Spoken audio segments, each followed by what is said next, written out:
Stop and listen. Your device doesn't have one door, it has tens of thousands of digital doors. Each digital port is a numbered network door that connects a specific service to the internet. Some of these doors let you browse websites, some handle email, some power games, and some quietly expose services that attackers hunt for. If you don't know which network doors are open on your systems, you are leaving keys under the mat. Learn this now and you'll see every connection differently. Hi guys, I'm DHT Ghost and welcome back to the DHT Ethical Hacking Mega Course. This is episode 3, Port Services, the secret network doors of the internet. In episode 2, we mapped IPs, the building address. Today we map the numbered doors inside that address, how they work, how services listen, how attackers find them, and how pros lock them down. A network port is a 16-bit number that identifies a specific service endpoint on a host. When a client connects, it targets an IP plus a port number so the operating system can hand the traffic to the correct application.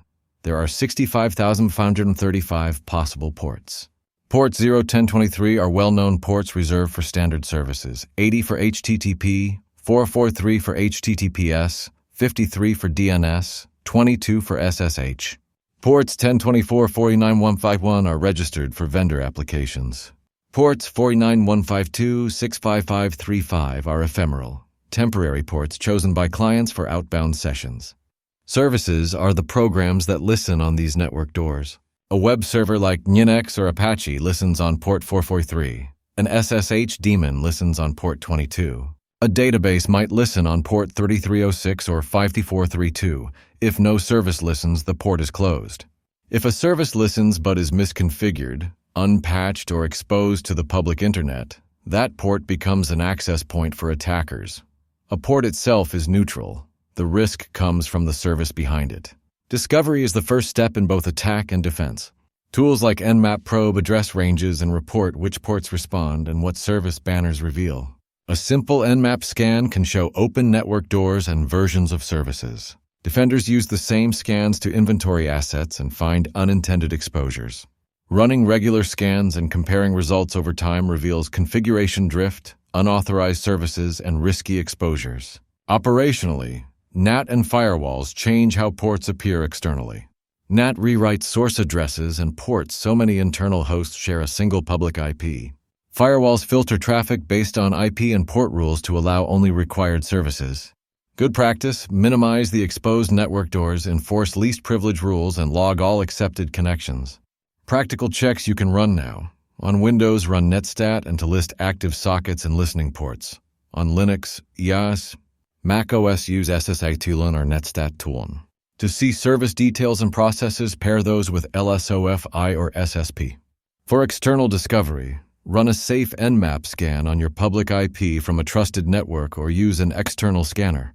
Never scan networks you do not own or have permission to test. Security signals to watch. Repeated connection attempts to SSH or RDP imply brute force activity. Unexpected services listening on standard ports often indicate misconfiguration. Services responding with version banners can reveal unpatched software. Mitigations include disabling unused services, moving management ports off default numbers, enforcing multi-factor authentication, applying network segmentation, and using application layer gateways or proxies. Examples in the real world. An exposed database listening on a default port with no authentication is a common breach vector. A forgotten development web app left on port 8080 can leak credentials. Conversely, a properly segmented network with only necessary ports open and strict monitoring reduces the attack surface dramatically. Remember the golden rule: close every network door you do not need. Fewer exposed ports means fewer opportunities for attackers. Inventory services, automate scans, apply patches, and use firewalls and intrusion detection to monitor privileged ports. If this made sense, hit like and subscribe. Drop a comment with one port number you saw in your netstat output, web, SSH, or custom, and I'll explain the operational risk and mitigation for the top replies. Next episode will turn these concepts into blue team and red team playbooks, live scanning workflows, detection rules, and hardening steps you can apply in minutes. You just leveled up your network understanding. Keep it ethical, keep it technical, and I'll see you in episode 4. DHT Ghost out.